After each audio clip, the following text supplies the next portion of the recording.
Hey there, and welcome. You ever wonder why your friend on the other side of the world is enjoying a sunny summer day while you're bundled up in the winter darkness? Well, it all comes down to a couple of simple, fundamental movements our planet is making right now. So let's dive in and figure out why a little tilt changes, well, everything. All right, so check this out. Our whole mystery kicks off with this simple New Year's chat.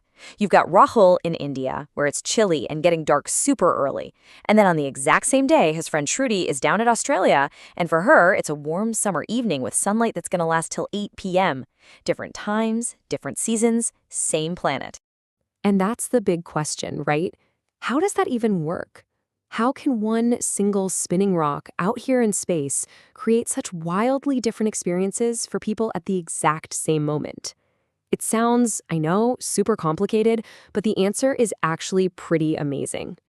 To solve this little puzzle, you've got to understand that our planet is basically doing two things at once all the time, kind of like it has two minds, or maybe it's better to say two completely distinct movements. Let's break them down, one by one.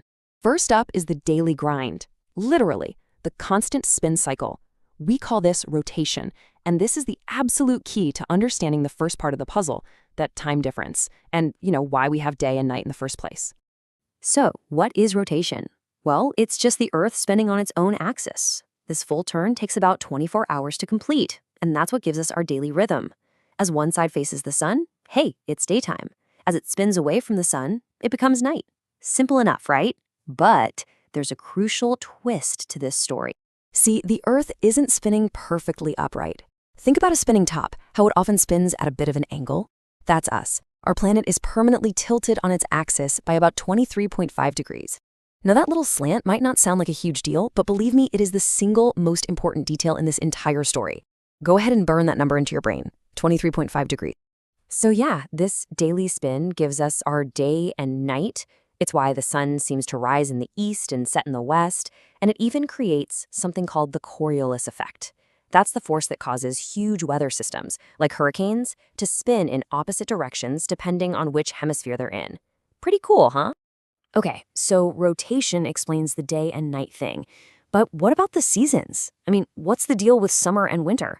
For that, we need to zoom out and look at Earth's second big move, its year-long journey around the sun. We call that revolution. And we call this big trip revolution.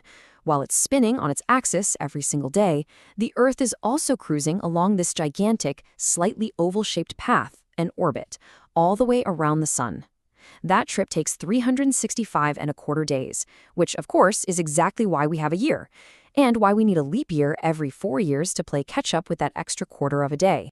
Okay, get ready for this because this is the part that blows most people's minds. You'd think summer happens when we're closer to the sun, right? Makes sense? Well, nope. Look at this. The Earth is actually closest to the sun in January. That's called the perihelion, which is right in the middle of winter for those of us in the northern hemisphere. And we're farthest away in July. So the big takeaway here is distance has almost nothing to do with it. So if it's not about how close we are, then what in the world causes our seasons? What is the real reason for Rahul's cold winter and Shruti's warm summer?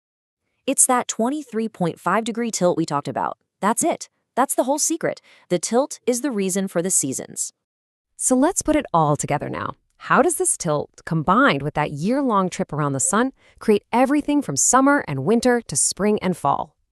Okay, as the Earth is making its journey around the sun, that tilted axis is stubborn. It always points in the same direction out in space. This means for one part of the year, the northern hemisphere is tilted toward the sun, and for the other half, it's tilted away. And this trip has 4 really key moments, 2 solstices and 2 equinoxes.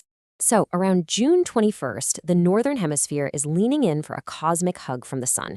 The sun's rays are hitting it head-on, delivering direct, concentrated energy. It's like focusing a flashlight beam on one spot. That means more heat and longer days. We call this the summer solstice.